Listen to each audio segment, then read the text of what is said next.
Well, our next guest is adding his name to a growing list of those who have offered to help pay for critical roof repairs to keep the Science Centre open. Geoffrey Hinton says that he will donate $1 million, but is giving conditions to the provincial government in order to do so. Geoffrey joins us now in studio. Thanks for being here. We're usually talking to you about computer issues. Now we're talking to you about construction issues. $1 million to repair the Science Centre roof. Why are you choosing to do this? The Science Centre is a wonderful thing. It's a treasure of Ontario, and I want to draw people's attention to the fact we're about to lose it. You know, this money comes with conditions. What do you want to see the provincial government do if you hand over this $1 million? Fix the roof and keep it where it is. It will need other repairs as well, but it's probably going to be much cheaper for a building of that size to fix the one that's there. As we laid out just a moment ago in Mike Crawley's report, there are other buildings, a lot of other buildings in this province, some 400, that use similar material on the roof. I was talking to somebody who's a teacher who said, we just got a note from the school board that the roof in our school is made out of the same material. What do you make of that, and that the Science Centre is the only building that's being closed? Well, so far as I can tell, with proper preventative maintenance, the material is fine. It sounds to me like that's not the only reason for closing the Science Centre. Well, Infrastructure Ontario says that it'll take about 2 to 5 years to repair the roof, and the new Science Centre is slated for 2028. Do you think it's fair to, shut down the Science Centre right now because these repairs will take this long? Well, the other way, it's going to be shut down too. Right. People don't really understand, I think, what a wonderful thing it is. So in a typical year, about 500,000 children go there, and it engages their natural curiosity about the world. And for many of them, it's a transformative experience. For my children, it was amazing. And I think it's terrible that we're going to lose this wonderful thing. There have been others, as we were just talking about off camera, there have been others that are offering up money as well to contribute. Have you been speaking to them recently, and have you been coordinating your efforts? No. I read about their efforts, about Adam McNamara offering $500,000 and Sabina Vora Miller offering $1 million. And that's what inspired me to offer money too.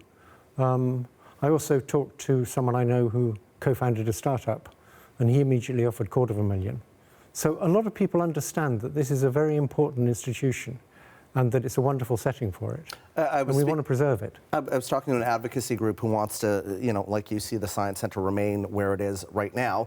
And they said it is world-renowned. What do we lose if we are losing the Ontario Science Centre in this province? Well, people are very impressed by the Ontario Science Centre. It's part of Toronto's reputation, so we lose that. But the main thing we lose is taking children and inspiring them with all the clever demonstrations in the Science Centre about the wonder of science. And it's going to be very important for these children to understand as much as possible about science, because we've got a strange world coming with the advent of AI. And the more they understand about science and technology, the better.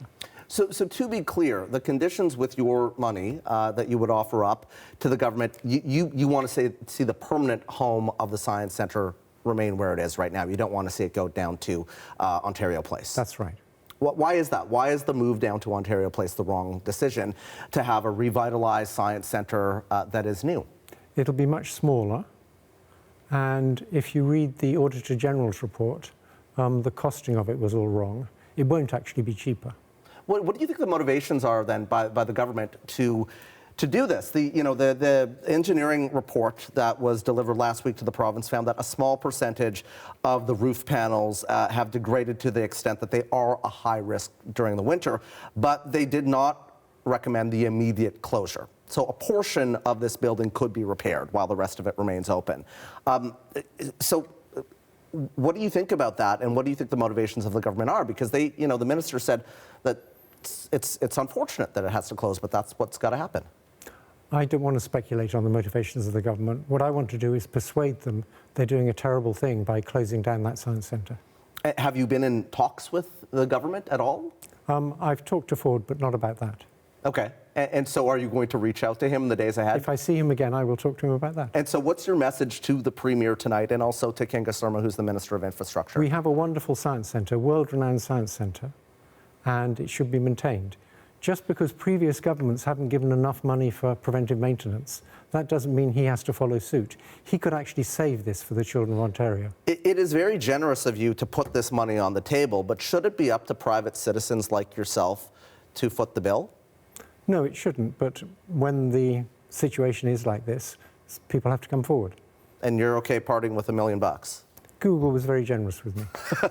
Geoffrey Hinton, appreciate you being here as always. That is Geoffrey Hinton, who says that he will donate $1 million to repair the Ontario Science Centre.